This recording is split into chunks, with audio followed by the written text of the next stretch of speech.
gusto mo sa kanya una? Ba't mo siya Sumagot nagustuhan? ka para magkaroon ka ng Kasi trabaho. mabait po siya, tapos Iwasan mo rin para nakita. hindi po kasi wala po siya masyadong vision, hindi pa po nag-inom yun eh. Ngayon natuto na po siyang uminom. Sa tingin mo, bakit natuto ka na uminom? sinasaktan ka na. Dahil kasi natuto ka magsagal. Di ba 3 years old, medyo may ano yan, may Sino ulat nagsimula na. ng nauna sa inyo?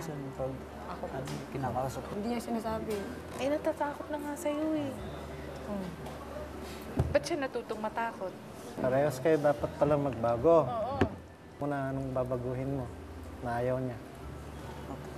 Lista mo.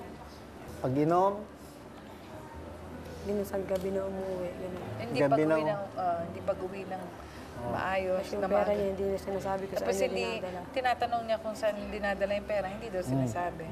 3, Yan. Siya naman, pagsusugal, pagsusugal, pag-aasikaso, pananakit. pambubugbog, pananakit. Ano pa? Hindi po kami napagkasunduan ng mga salta, may alitan kaagad po. Magalit. Kaagad siya. Madali siya magalit. Daling magalit. Tatlong bubugbog na naman.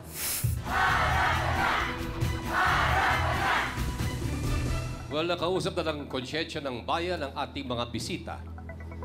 Narito na po ang kanilang final advice, attorney. Sapagkat ang kalagayan ninyo, Adonis at Rosemary, sa inyong pagsasama ay walang basbas ng kasal, sa makatuwid ay hindi nyo maring panghawakan ang batas na sinasabi ng ating family code na kayo magsasama bilang mag-asawang legal. Dahil dito ay kalayaan ninyong maghiwalay sa isa't isa. Malayo kayong maghiwalay upang sa ganon ay wala ng problema.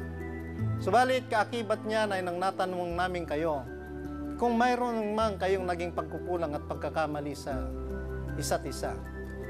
Ano naman ang dahilan kung bakit kayo ay nagsama? At ang inyong naging kasagutan, ibinigyan nyo ang papuri ang bawat isa. Sa makatuwid yun ngayon ang nagsisilbing tali ng inyong pagsasama. At kalayaan nyo rin na kung yun ang inyong bibigyan ng mas mataas na antas ng interes, ang matitigan, ang kagandahan kung bakit kayo ay pinagsama at kung bakit kayo patuloy na nagsasama, sana gawin ninyo. Nasa sa inyo kung ano ang magiging desisyon ninyo. Kalayaan nyo yan. Yun lamang. Doktora. Kumisa na isang tao pag nabibigo, ang tendency kasi parang pag nabigo siya ngayon, ay ibababa ko yung standard ko. Maghahanap na lang ako ng babae na ganito at hindi na masyadong madali. Yung ganon na ang nangyayari. And then it came to a point na itong si Adonis, sabi nga niya, pang-5 itong si Rosemary. At lahat ng 4, iniwanan po ako. Kaya takot ho ako na maiwanan ako ni Rosemary kasi siya lang ang tumanggap sa akin. Unang-una, Adonis, hindi ganon ang pamantayan na magmamahal ka doon sa taong tatanggap lang sa'yo. Kasi pag minahal ka, buong-buo yun. Hindi ka mamahalin dahil kasi naglalaba ka sa kanya. Hindi ka mamahalin dahil inaasikaso mo siya at sinasabi nga dito ni Rosemary, madali kang utusan. At sana maintindihan mo rin, Adonis, na meron kang boses sa pagsasama. Hindi pa pwede na isa lang yung madidinig nating boses. Kaya nararapat lang na magsalita ka. Kayong dalawa. Yung conviction mo, yung disposition mo. Physically, may makeover pa pwede. Magpagupit, ayusin ang pangangatawan. Bigyan mo ng pagkakataon na ayusin mo ang sarili mo, maayos mo ang relasyon mo. Yun lang po. Father. Bagamat sinasabi sa banal na kasulatan, sinabi ng Panginoon na mapapalad ang mga inaalipusta, ang mga pinahihirapan sa aking ngalan, ay mapapasa kanila ang kaharian ng Diyos. Ngunit sa katayuan mo, Adonis, ay hindi ka mapalad. Dahil po, parang iniinda mo lang ang pasakit at hirap na nanggagaling po dito kay Rosemary. Kaya ngayon, ang payo ko sa iyo, gampanan mo ang iyong pagiging asawa kung kayo magpakasal. At mapakita mo sa iyong anak na maging tunay kang ama at ehemplo o example para sa kanya. At para naman sa iyo, Rosemary, ang pagmamahal ay may respeto. Kung mahal mo itong si Adonis, pakita mo na may respeto ka sa kanya. Yun lang po. Salamat po, Father. gusto ba nating, ikaw gusto mo mabuhay ng ganito na lang. Ito na lang, ganito na lang. Kung sinong tanggap, kahit na inupakan, sige lang. Ikaw naman, gusto mo bang mabuhay na wala, nananakit ka na lang, naninigaw, nagagalit ka na lang. Kasi alam mo yan, na maalala ng anak mo sa kanyang paglaki eh. Sinasabi ko sa'yo, kapag tutuloy niya yung ginagawa niyo, yung anak niyo, siya magdudusa. Ito yung akin. Ang buhay ay sugal. Sa iyong paggising hanggang sa iyong pagtulog, sugal. Pagtatawid mo ng kalsada, sugal yun na hindi ka mabundol ng sasakyan. Pero, ang pinakamalaking taya mo ngayon ay yung taya mo ng buhay mo. Ngayon kasi tinataya mo yung relasyon ninyo ni Adonis at ganun din yung buhay ng iyong anak. Kasi maaaring isang araw, bukas makalawa, bilang ba sabi ni Adonis, ayoko na. Yun ang sugal na ayaw mong matalo. Ikaw naman, kanina nag-usap tayo, gusto niya talaga mapabuti ang kanyang sarili. Tama si doktora, tanggalin mo na yung bangs na yan. Kahit ako, ayoko nakikita yung mga bangs na yan eh. Hindi, kanina sinabi ko, ano bang gusto mong mangyari? Gusto mong mag-computer? Sabi niya, kagad-agad. Hindi siya nag-isip, yes, gusto ko. Gusto ko mapabuti ang sarili ko. So, kaya nag-usap kami kanina, papasok natin sa LaSalle Green Hills Adult Night High School.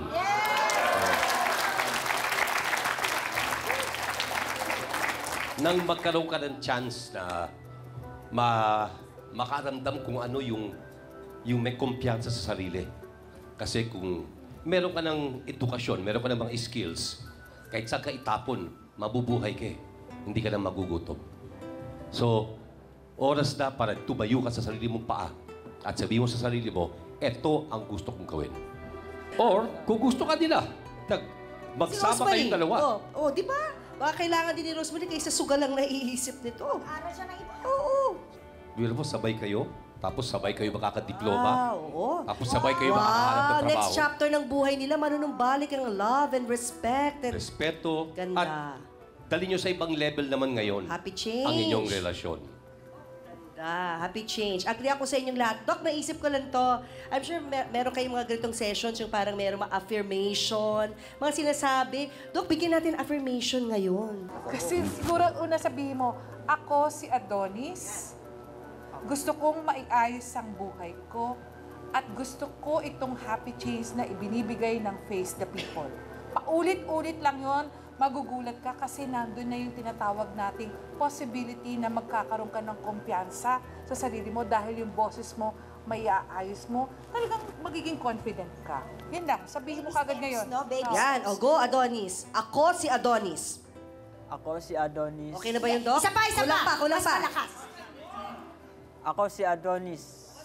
Konti na, Ronas. Kaya pa, konting tigas. Kaya pa. Ako si Adonis. Gusto ko may ayos ang aking sarili.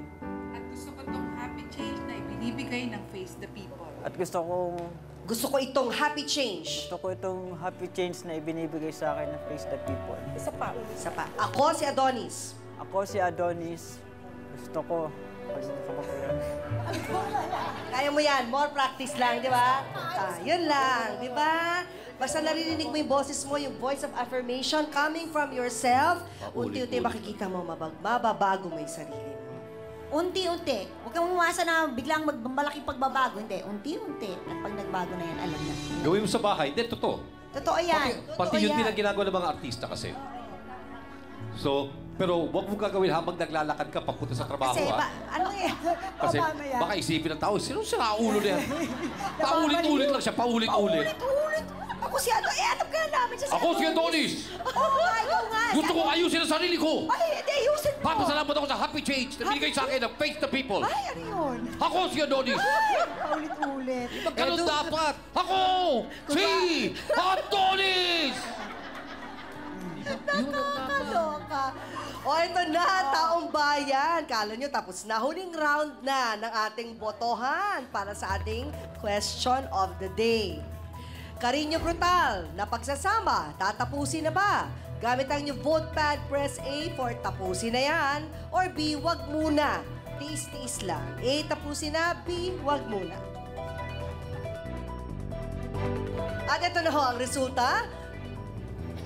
Last round, ating botohan, 89%. Ang nagsasabing tapusin na yan, Adonis at 11% ang nagsasabing wag muna. Maganda naman, maganda naman. At ito na ang resulta ng ating online opinion meter.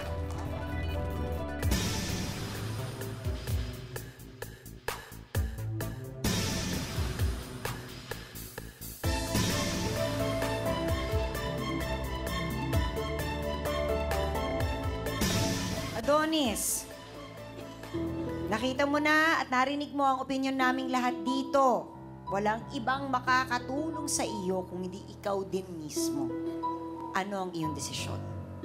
Adonis, it's time to face the people.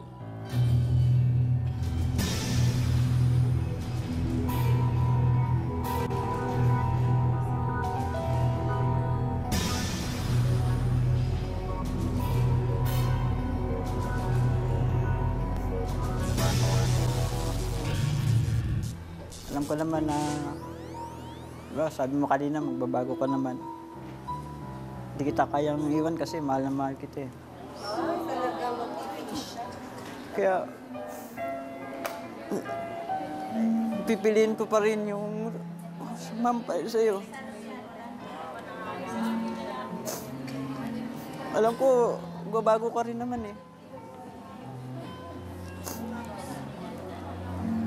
Kakaiba ito, no? Dito ka muna. Stop muna, wait. Sabi ka pa rin namin. Rosemary, alam mo, hindi ko akalain sasabihin niya. Ako rin eh. Akala ko talaga sasabihin niyang maghiwalay muna tayo para makapag-isip tayo. Mukhang mahal na mahal ka talaga dito. Dakila ang iyong asawa, ha? Meron ka bang gusto sabihin sa kanya? Patawarin mo ko sa mga nagawa ko sa'yo. Hindi na kita sasaktan. Hindi na rin ako magsusugal. O yan, sinabi na ni Rosemary, pinangako niya sa harap nating lahat, sa harap ng konsyensya ng bayan, sa kanyang asawa mismo na hindi na siya mananakit at hindi na siya magsusugal. Babantayan natin yan. Oo. Pwede ka naman tumawag sa Face the People. Huwag ka mag-atubili, ha? Huwag ka magdadalawang isip na tumawag sa amin at isumbong mo sa amin. Pero hanggang hindi mo pagtanggol ang sarili mo, mauulit na mauulit ito, ha? Okay, bago tayo magpaalam, meron lang ako isang request. Pakisigaw. Ako si Adonis. Ako si Adonis. Isa pa. Ako si Adonis. Isa na lang. Ako si Adonis. At salamat, Adonis, at pinagkatiwala mo sa amin ang iyong totoong kwento ng buhay. Hanggat namin katahimikan at kaligayahan mo ninyo. At maraming salamat din po sa iba pa natin nakasama ngayong umaga.